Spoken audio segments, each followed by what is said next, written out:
all kinds of game. Mike here, for instance. He's got everything in me. He's young, he's healthy, got a job. And he's got plenty of food. Big factories to make things a man can use. Big cities to do the business of a big company. And people. Lots of people. Enough to work the farm and build the factories, dig the mines, run the business. All kinds of people. People from different countries with different religions, different colored skins. Free people. They can live together and work together and build America together because they're free. Free to vote, to say what they please, go to their own churches, to pick their own jobs. Yeah, Mike's got something, all right. He's got America. But there are guys who stay up nights figuring out how to take that away from him. I happen to know the facts. Now, friends, I'm just an average American. But I'm an American. And some of the things I see in this country of ours make my blood boil. I see people with foreign money. I see Negroes holding jobs that belong to me and you. Now I ask you, if we allow this thing to go on, what's going to become of us real Americans? I've heard this kind of talk before, but I never expected to hear it in America. This fellow seems to know what he's talking about. What are we real Americans going to do about it? You'll find it right here in this little pamphlet. The truth about Negroes and foreigners. The truth about the Catholic Church. Do you believe in that kind of talk? I don't know, makes pretty good sense to me. And I tell you, friends, we'll never be able to call this country our own until it's a country without. Without what? Yeah, without what? Without Negroes. Without alien foreigners. Without Catholics. Without Freemasons. You know these people. What's wrong with the Masons? I'm a Mason. Hey, that fellow's talking about me. And that makes a difference, doesn't it? These are your enemies. These are the people who are trying to take over our country. Now you know them. You know what they stand for. And it's up to you and me to fight them. Fight them and destroy them before they destroy us. Thank you.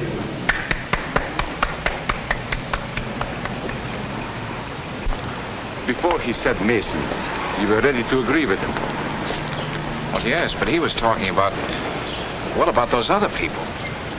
But in this country, we have no other people. We are American people. What about you? You aren't American, are you? I was born in Hungary, but now I am an American citizen.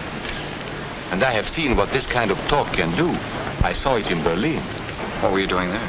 I was a professor at the university. I heard the same words we have heard today. But I was a fool then. I thought Nazis were crazy people, stupid fanatics. But unfortunately, it was not so. You see, they knew that they were not strong enough to conquer a unified country. So they split Germany into small groups. They used prejudice as a practical weapon to cripple the nation. Of course, that was not easy to do. They had to work hard to do it. You see, we human beings are not born with prejudices. Always they are made for us. Made by someone who wants something. Remember that when you hear this kind of talk. Somebody is going to get something out of it. And it isn't going to be you. This is not classroom theory. I saw it happen.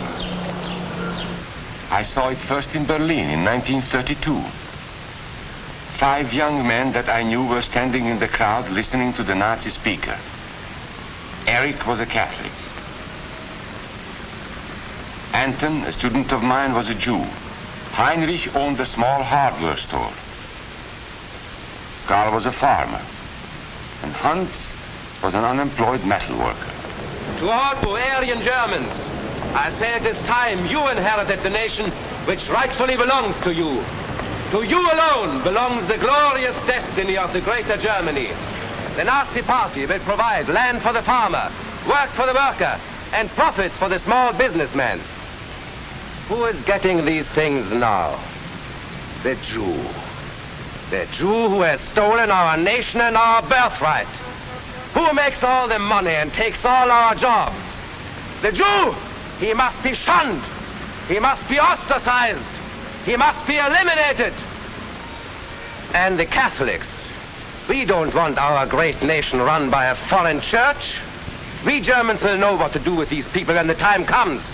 They and their faith must be destroyed. Then there are the Freemasons. In Germany, we have no place for secret societies. There will be only one society, and that is the Nazi Party. There will be no secrecy about that in the new Greater Germany. One by one, he attacked each minority and he split them off one from the other. These men were all fellow Germans when they came here today. Now they were split into rival groups, suspicious of each other, hating each other. They were being swindled, all of them. But the man who was really being fooled was Hans. He was pure German, according to Nazi standards. To him they promised everything, and he fell for it. That's how Hans became a Superman. They gave him a uniform and they pumped up his ego. He wasn't just a little fellow out of work anymore. He was a member of the master race. Hans and thousands of others like him, all playing a sucker's game. They gambled with other people's liberty, and of course they lost their own. A nation of suckers. Hitler needed these people. There was lots of work to be done. There were trade unions to be smashed, because unions were organized and might offer resistance. There were many political parties in Germany. These the Nazis destroyed. They were determined to smash every organization where people might band together and resist them. There were Jews to be beaten and killed. The Jews were not powerful, but they were a convenient excuse for all the nation's ills. And besides, a Nazi party member could not take over this man's store. Hundreds of Catholics were put in jail because the Catholic Church had strength and could resist the Nazi drive for power. They had split the nation into 100 pieces, and then one by one, they had destroyed the pieces. Over these broken pieces, the Nazis rode into power. One party, one nation, one religion. These men had won their struggle for power. They now ruled all of Germany. But still they had trouble with their oldest and most persistent enemy, the truth. They found that truth does not die easily, and so they decided to abolish truth. One great source of truth is literature, so they burned books, 20 million of them. Many great men in Germany who were spokesmen for truth were jailed or driven from their country. Teachers, writers, scientists. Education was discouraged. In 5 years, college attendance dropped 53%. It was forbidden to listen to a British radio program or read an American newspaper. In Nazi Germany, you had to get your information from Dr. Goebbels. He knew what was best for you. The church was one force in Germany still strong enough to proclaim the truth in public.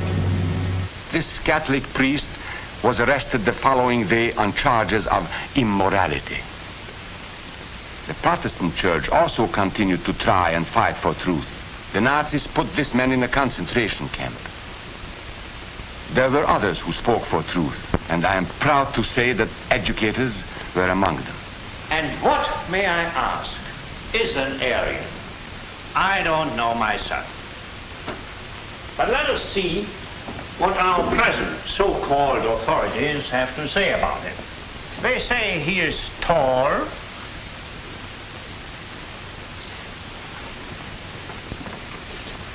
slender,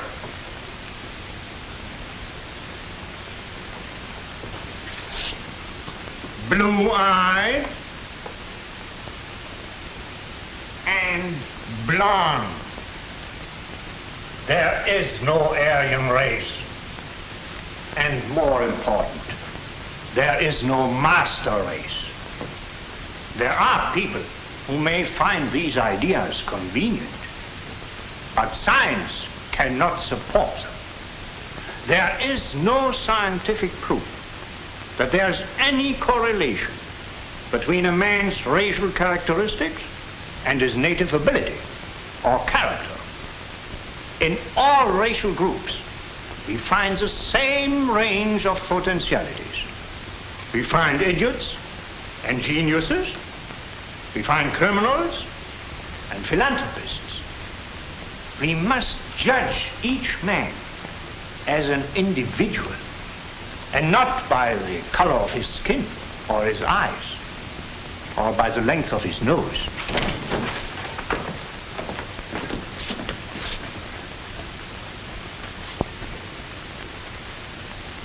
Come in, gentlemen. It's comfortable. And remember that there is no master race.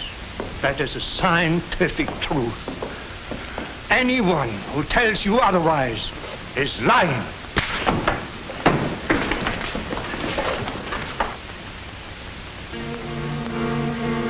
And so for all practical purposes, truth had been abolished in Germany.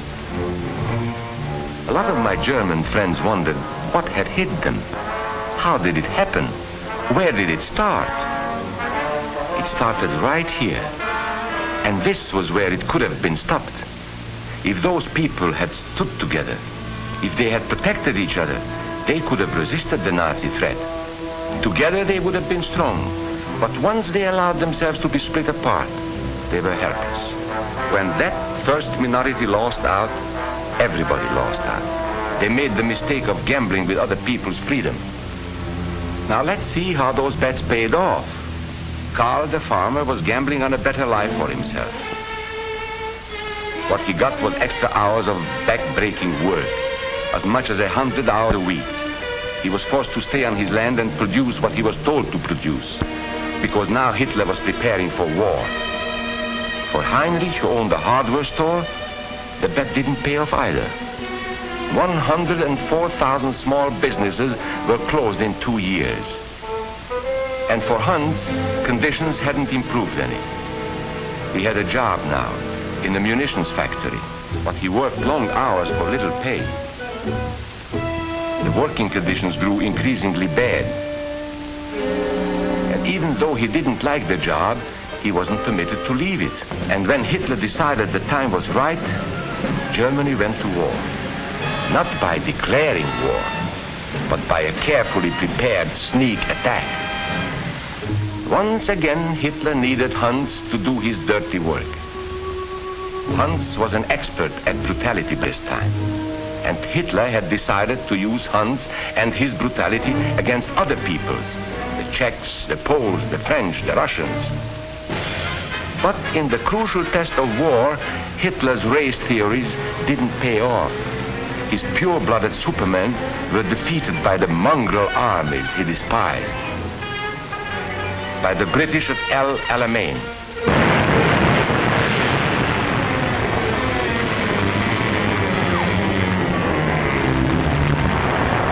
By the Russians at Stalingrad.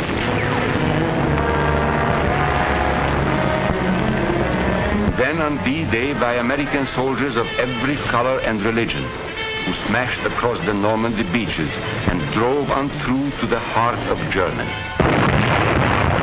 For the misguided Germans who had swallowed the Nazi bait, the Nazi game did not pay off. The continent of Europe was strewn with millions of German bodies, pure Aryan bodies. Karl the farmer was left in the snow outside of Moscow. Heinrich stayed in Italy at Salerno. And Hans, who was going to rule the world, got only a little patch of Normandy that he could call his own. We must never let that happen to us or to our country. We must never let ourselves be divided by race or color or religion, because in this country we all belong to minority groups. I was born in Hungary. You are a Mason. These are minorities. And then you belong to other minority groups too.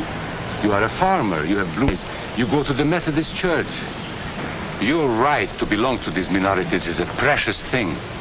You have a right to be what you are and say what you think, because here we have personal freedom. We have liberty. And these are not just fancy words. This is a practical and priceless way of living. But we must work at it.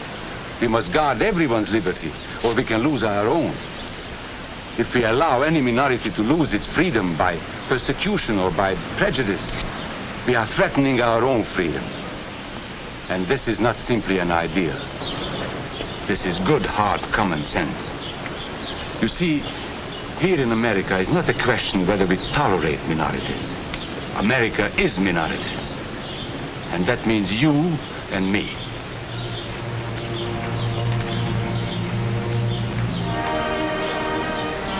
So let's not be suckers.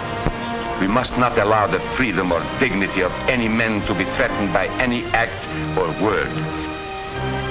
Let's be selfish about it. Let's forget about we and they. Let's think about us.